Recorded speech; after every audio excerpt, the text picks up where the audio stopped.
Asa kama wewe ni kijana umeshatuma maombi ya mkopo HESLB, zingatia haya, yatakusaidia sana. Namba moja, hakikisha maombi yamekamilika.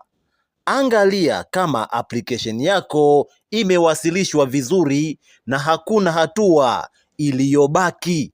Hakikisha maombi yako, mchakato wote wa kutuma maombi ya mkopo HESLB yamekamilika. Namba mbili, hifadhi taarifa zako za maombi.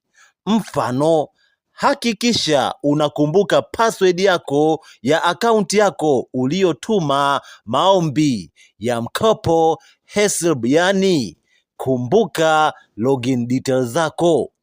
Lakini namba tatu, fuatilia mitandao ya kijamii, mfano page official ya Instagram au Facebook ya HESLB.